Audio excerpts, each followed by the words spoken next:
Béninoises, Béninois, chers compatriotes, chers concitoyens africains, chers amis du monde entier, parce que Afrique Émergente TV est suivie de partout au monde. Je suis Bertin Kaouvi, psychologue de la communication, économiste fondamentaliste.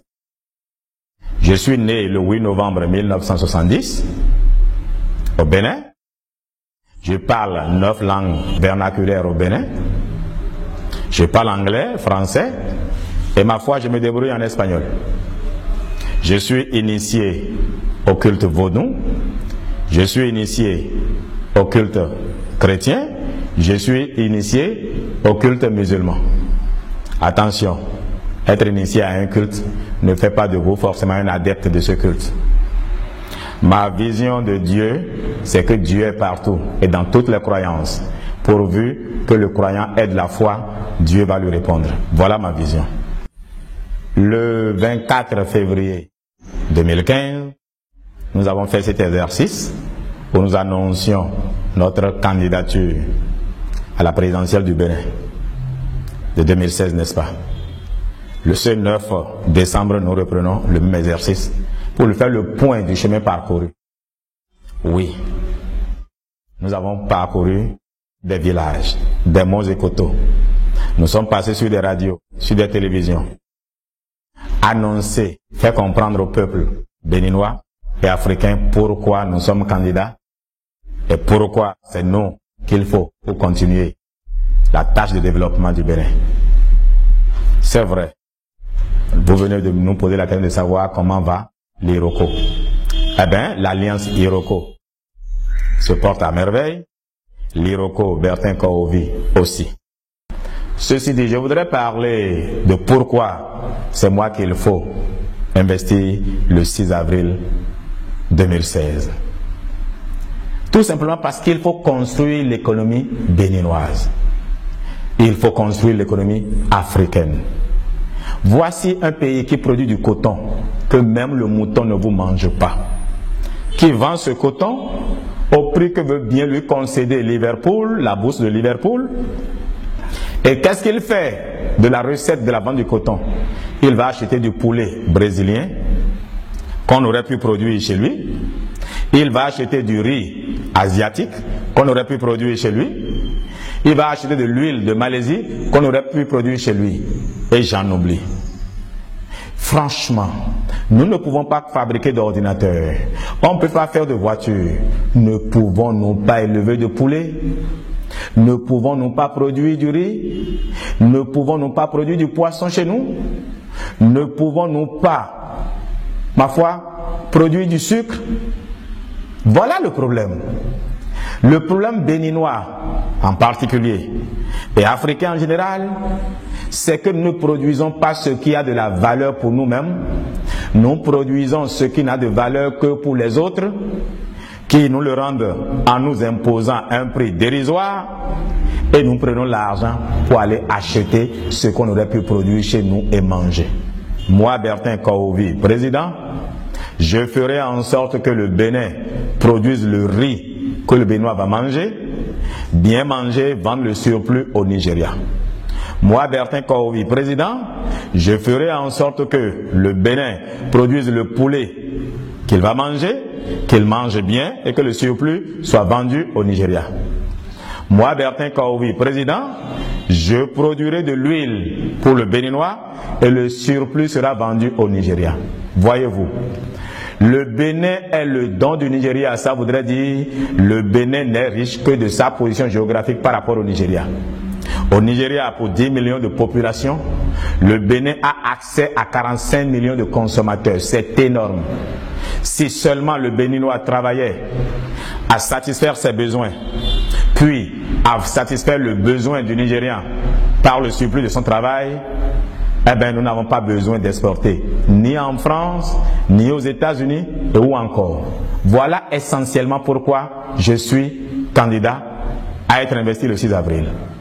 Je suis aussi candidat à être investi pour valoriser notre culture. Attention, ne confondez pas notre culture à mon costume. à mon accoutrement. Ça n'a rien à voir. Même si l'habit permet de savoir qui je peux être, mais voici une population qui connaît tout des autres, mais rien de sa culture. Je veux valoriser la culture africaine, la culture béninoise. Je voudrais que l'éducation du Béninois parte de sa culture.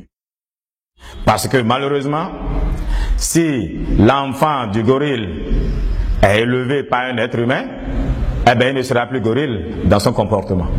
Il sera plutôt un être humain, même s'il ne parle pas. Et c'est malheureusement notre cas.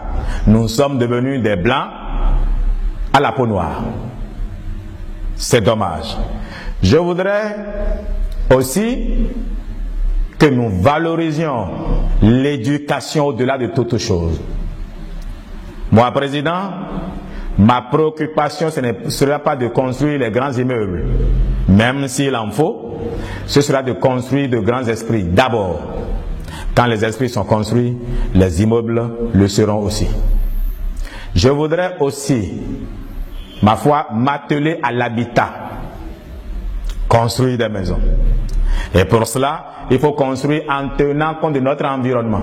Regardez combien nous dépensons, nous gaspillons, rien que dans la climatisation de nos bâtiments.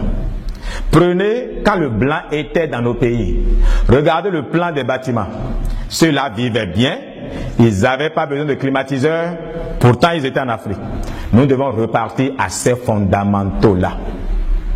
Eh bien, comme je disais, pour les avantages comparatifs, ma foi, pour les avantages comparatifs, comme je disais, mais nous allons faire en sorte que, voilà, nos bâtiments ne tiennent pas compte justement de notre climat. Voilà pourquoi on transpire comme un beau diable. Eh bien, comme je disais, nous allons tenir compte de notre environnement dans le plan de nos maisons. Nous ne pouvons pas être en Afrique et construire des maisons qui doivent générer de la chaleur, comme ce que le blanc fait. Le blanc le fait parce que dans son environnement, c'est le froid qui le tue. Et lui construit pour que sa maison puisse générer de chaleur. Quand nous reproduisons le modèle dans un environnement où la chaleur est partout, eh bien nous grillons même dans nos chambres. Et en avant, la climatisation, qui nous coûte extrêmement cher. Alors, je disais, pour tenir compte des avantages comparatifs, je ferai en sorte que nos pays, mais en particulier mon pays, satisfassent ses besoins fondamentaux, alimentaires, de l'habitat, de l'éducation, c'est-à-dire l'instruction, au moins par son effort à lui-même. Le reste peut être laissé aux autres. Parce que nombreux me disent que nous sommes dans un monde globalisé. Vous n'allez jamais voir la France demander à l'Africain produisez le riz qu'il veut manger. Les États-Unis n'attendent pas la Chine pour manger son riz.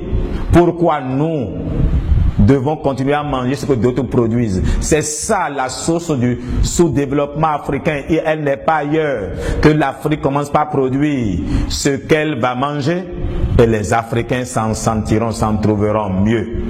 Voilà. Essentiellement, les raisons qui fondent ma candidature, ce qui justifie ma victoire. Il est écrit, passez-moi l'expression, Psaume 118, versets 8 et 9, mieux vaut chercher refuge en Dieu que de compter sur les hommes, mieux vaut chercher refuge en Dieu que de compter sur les grands. Je ne compte sur aucun grand électeur, je compte sur l'électeur à la base. Et l'électeur à la base fait lui la volonté de Dieu. Attention, il peut être un Dieu chrétien, musulman, vaudou, ce n'est pas important.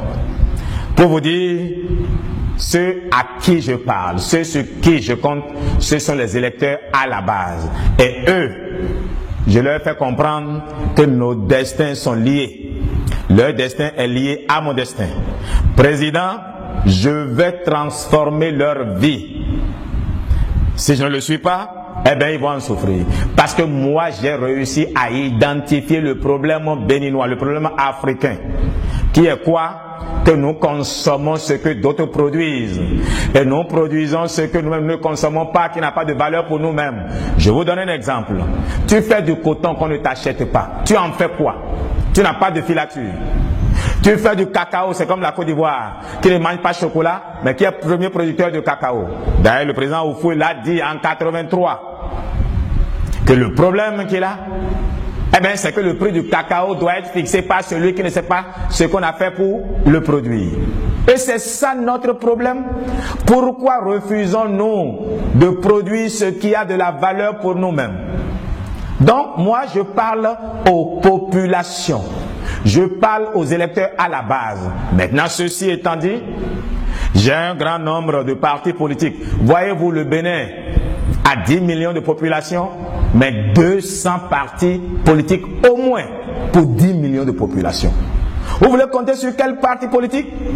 Depuis 90, depuis que nous sommes en démocratie, aucun parti politique n'a réussi à faire élire quelqu'un.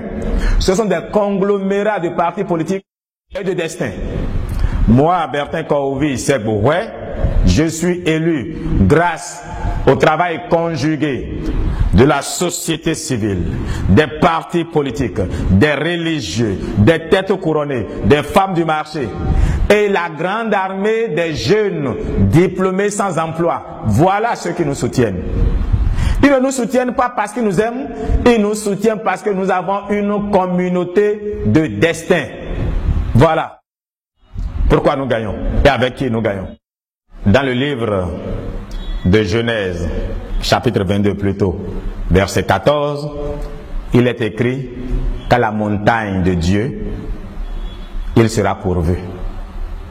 Pour ne pas dire Dieu se pourvoira. Oui, le financement d'une campagne est l'essentiel de la campagne. En tout cas, jusqu'à ce jour, ce sont mes économies que j'ai utilisées pour financer ma campagne. Dieu, dans son amour infini, a fait que mon peuple a fini par remarquer que ce que je disais était juste.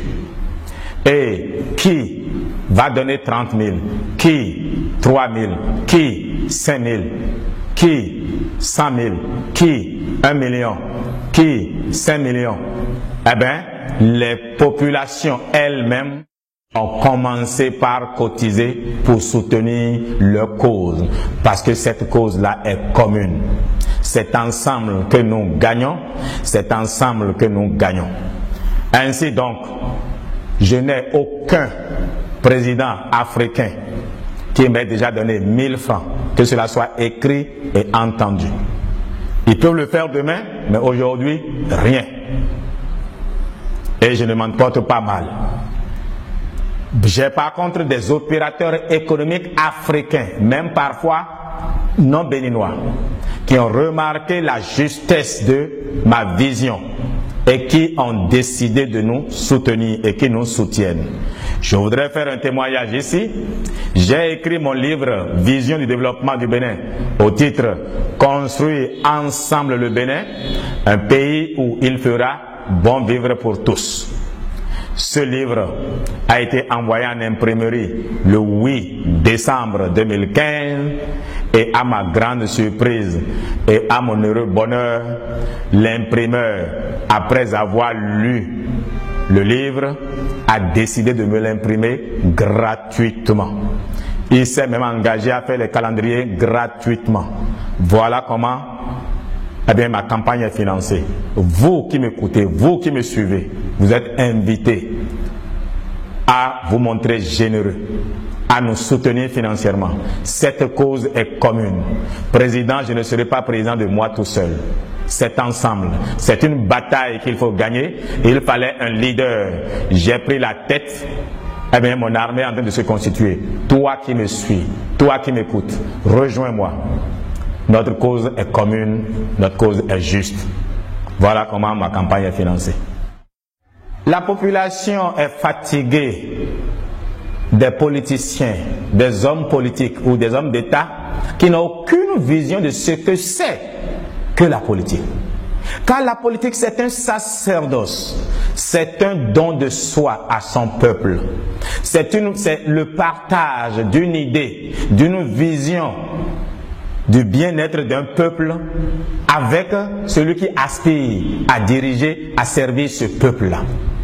Il se trouve que j'ai une vision pour mon peuple, j'ai une vision pour l'Afrique, et le peuple s'est rendu compte de la justesse de ma vision. Et puisque je suis parti dès le départ en leur disant que je n'allais pas partager de l'argent, sinon je préférerais laisser quelqu'un d'autre être président, eh bien le peuple m'ayant écouté, eh bien s'est rendu compte que j'avais raison. Mais il est écrit, Matthieu 7, verset 20, que c'est aux fruits qu'on reconnaît l'arbre. Et à mes fruits, à mon comportement, à mes propos, mon peuple a vu que je suis différent des autres. Et mon peuple se sent concerné par ce qui se passe. Mais je voudrais vous rassurer de quelque chose. Au lieu de distribuer de l'argent à ce peuple, j'ai émis 125 000 DVD qui portaient ma vision du développement du Bénin, que j'ai distribué dans tout le pays. Les populations ont écouté. J'ai fait composer des chants, des musiques qui parlent de ma vision du Bénin. Les populations ont écouté. Ces chansons ont été distribuées sur 20 000 CD. J'ai fait 130 000 plaquettes qui parlent de ma vision du Bénin. Pour vous dire, j'ai d'abord mis énormément d'argent dans cette campagne. Mais attention, en finançant le matériel de communication pour faire comprendre à mon peuple pourquoi un jeune de 45 ans peut se lever et dire il veut être le serviteur. Il veut servir son peuple. Pourquoi? Il fallait communiquer. Et quand le peuple a fini d'entendre mes motivations, ce qui fonde ma candidature, c'est le peuple qui s'est levé comme un seul homme pour me soutenir. Mais une hirondelle ne fait pas le printemps. J'invite toute la classe politique béninoise à se joindre à moi, à me charger de ce service-là. J'ai la solution, et cette solution-là, c'est ensemble que nous allons la déployer. J'invite les présidents africains à se joindre à moi, à me soutenir. J'ai une proposition, car ce que je propose au Bénin est valable pour leur pays. Et je me remets à l'univers intelligent pour me favoriser à tout point de vue. Voilà. Alors, le cas Zinsou, puisque vous m'obligez à en parler, est symptomatique. Je voudrais juste aller dans le football. Vous pouvez avoir la double nationalité. Quand vous jouez pour un pays étranger ou bien un pays, vous ne pouvez pas jouer pour un autre quand vous êtes déjà adulte. La même règle devrait s'appliquer en politique. Mieux, M. Zinsou est né en 1954 d'un père béninois. Ça, c'est vrai. Il a passé ses études en France, sa vie professionnelle en France. Il a été, ma foi, membre du cabinet du gouvernement français tout le temps. On l'a tout le temps entendu sur les radios, les télévisions dire « nous les Français, nous les Français ». Il ne comprend aucune langue du Bénin. Il ne connaît rien de notre culture si ce n'est ce qu'il a lu dans les livres. Et nous savons combien les livres ne disent pas la vérité. Parce que si un jour le lion devait écrire les récits de la chasse, ce n'est pas évident que le chasseur soit glorifié. Eh bien, Zinsou ne connaît du Bénin que ce que les livres lui disent. Et subitement, le président Yahi Boni, pour quelle raison on ne sait, va le chercher, l'amène et veut en faire un président. Que cela soit écrit, Ésaïe 7:7, cela n'arrivera pas, cela ne se passera pas. Les mânes de nos ancêtres ont dit non. Dieu, créateur de toutes choses, a dit non. Nous n'avons rien contre Zinsou, mais il ne nous connaît pas. On ne le connaît pas non plus. Il a peut-être de très bonnes intentions pour nous, c'est gentil, mais nous n'allons pas nous entendre. Et quel est ce président qui ne connaîtra pas son peuple? Qu'est-ce qu'il fera pour nous? S'il veut vraiment nous aider, qu'il aille devenir président en France. Il va nous rendre fiers. Mais Barack Obama, c'est comme si Barack Obama demain, eh bien, dit qu'il veut être président au Kenya. Parce qu'ils ont pratiquement la même histoire. Sa mère est française, juive, son père est béninois. Barack Obama, sa mère est américaine, son père est kenyan. Mais pour montrer son particularisme, c'est aux États-Unis qu'il a tout fait pour être président. Pourquoi Zinsou ne ferait pas autant? Donc ce n'est pas du racisme. Si Zinsou avait vécu au Bénin, s'il nous connaissait, et s'il avait vraiment une vision digne de ce nom pour notre pays, nous l'aurions choisi. Si un Français pur sang qui a vécu au Bénin, qui nous connaît, est candidat, s'il a un bon destin pour mon pays, je voterai pour lui. Le Béninois n'est pas raciste. Nous sommes plutôt tolérants, nous Béninois. Mais nous ne pouvons pas admettre que quelqu'un qui ne nous connaît pas vienne faire ses expériences politiques en Afrique. Au demeurant, le problème que moi j'ai personnellement avec Zinsou, c'est son soutien pour le franc CFA.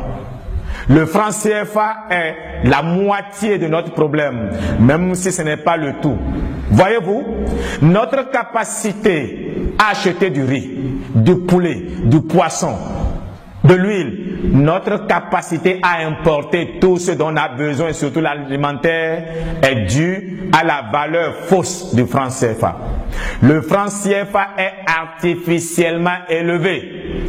Est-ce que vous savez que les 14 pays de la zone franc qui n'ont pas une économie, quand on compare la parité du franc CFA au dollar, le CFA est plus fort que la monnaie chinoise, deuxième économie du monde.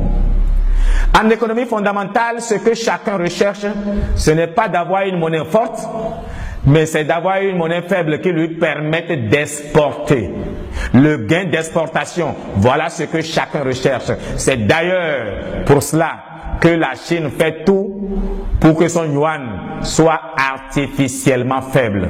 Nous, on nous accorde une monnaie artificiellement forte afin que nous ne puissions pas exporter, afin que nous ne puissions pas construire une économie, afin que nous ne puissions pas nous développer. Or, voilà ce que Zinsou trouve comme être une chance pour les pays africains.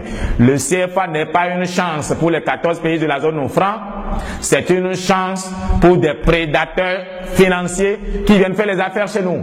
C'est le CFA qui est à la base de l'appauvrissement du paysan béninois. Je vais vous donner un exemple. Est-ce que vous savez que le poulet importé est moins cher que le poulet produit au Bénin? Pourquoi c'est cela? Parce que la parité du CFA par rapport au dollar, par rapport à l'euro, lui donne une valeur intrinsèque qui fait que tout ce qu'on achète ailleurs nous paraît moins cher. Mais quand vous prenez le coût du travail du poulet au Brésil, c'est le même coût que le travail au Bénin. Mais le poulet au Brésil revient moins cher que le poulet béninois parce que le CFA est artificiellement élevé. Mieux, il faut faire en sorte que nous puissions contrôler notre monnaie. Ceci nous permettra d'avoir une politique monétaire et de s'en servir. Savez-vous qu'aujourd'hui, nos pays ne peuvent pas utiliser l'instrument de la garantie souveraine parce que nous n'avons pas de banque centrale qui tienne les fondamentaux d'une politique économique et monétaire. Voilà mon problème avec Zinsou. Il ne nous connaît pas, nous ne le connaissons pas, il ne connaît pas le pays et le pays ne le connaît pas.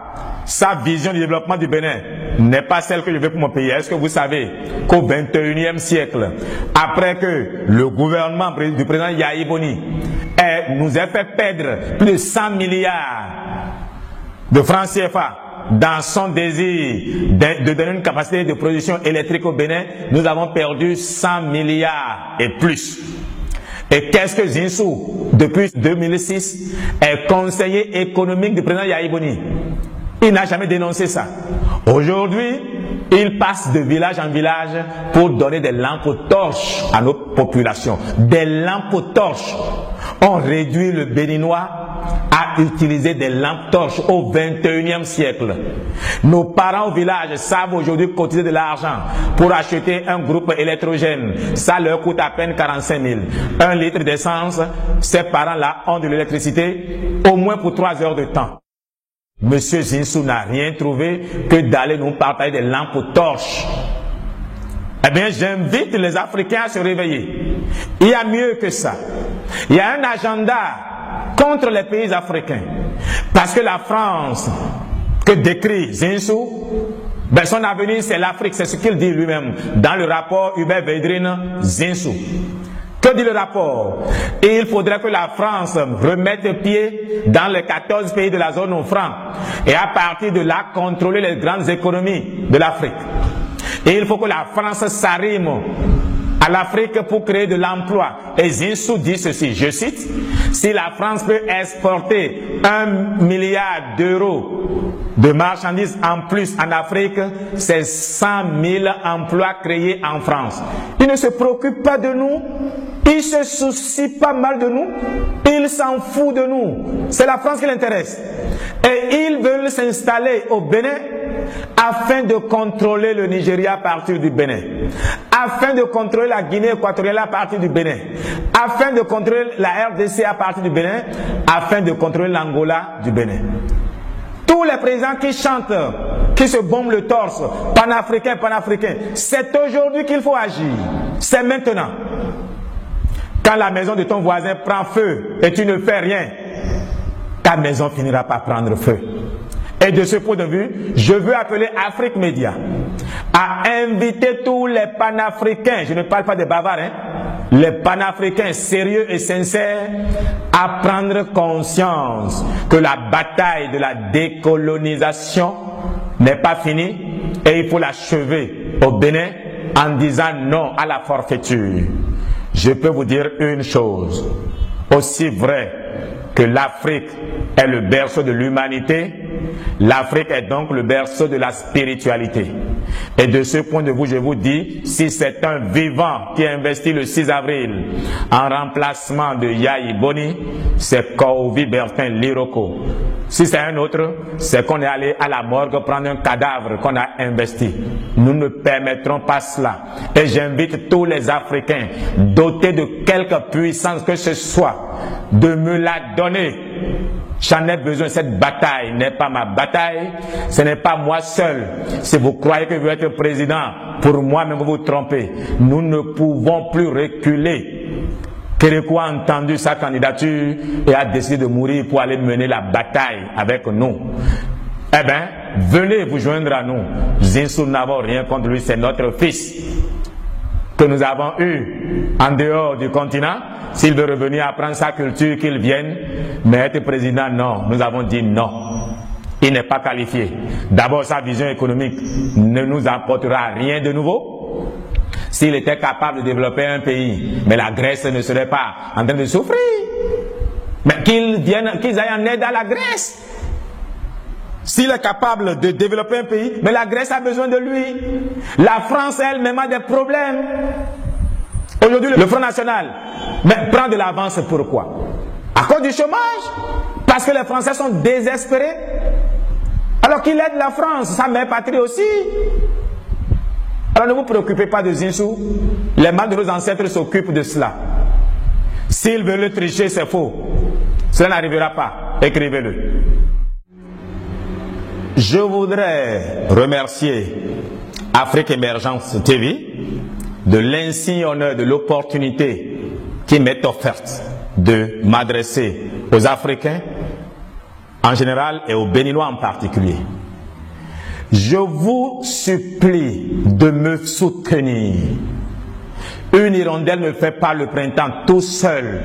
Je ne pourrai pas gagner cette bataille qui nous concerne nous tous. Tout seul, je ne pourrai pas. Mon programme, ma vision pour le Bénin, c'est construire ensemble le Bénin, un pays où il fera bon vivre pour tous. Je ne veux plus d'un pays où il fait bon vivre pour d'aucuns et d'autres meurent de faim. Voilà ma vision. Ma vision à déployer, c'est de faire en sorte que notre éducation tienne compte de notre culture. C'est de faire en sorte que nous satisfaisions nos besoins fondamentaux par notre activité. Que nous produisions ce que nous allons manger et que le surplus soit exporté sur le Nigeria. Évidemment que nous importions le tracteur. Je ne veux plus faire l'agriculture avec la daba, cela ne s'explique pas. Mais Nous avons besoin de financement. J'ai pas honte de vous inviter à vous joindre à moi, à me soutenir financièrement. Tout seul, je ne peux pas. La main de Dieu me suffit, c'est vrai, mais Dieu va susciter des gens parmi vous pour nous soutenir. Même si c'est 100 francs, je me sentirai honoré d'avoir 100 francs de mon peuple. Si vous laissez ce que le président Yahya Boni trame se passer, vous deviendrez esclaves dans votre propre pays. Quant à vous, Africains, si vous laissez le Bénin tomber, ce sera un effet domino. Ils ont programmé le Bénin, mais nous avons dit non. Comme une colonne, nous nous sommes réveillés, nous avons dit non. Nous avons besoin de vous. Si c'est 1000 francs, 2000 francs, 1 million, soutenez-nous. Nous avons le peuple béninois derrière nous. Mais je voudrais parler aux chefs d'État africains. L'Union africaine, le panafricanisme, si c'est seulement un bavardage, ce ne sera à rien, ça ne servira à rien. C'est aujourd'hui que je veux voir des présidents panafricains. C'est aujourd'hui que je veux voir que nos présidents aiment vraiment l'Afrique.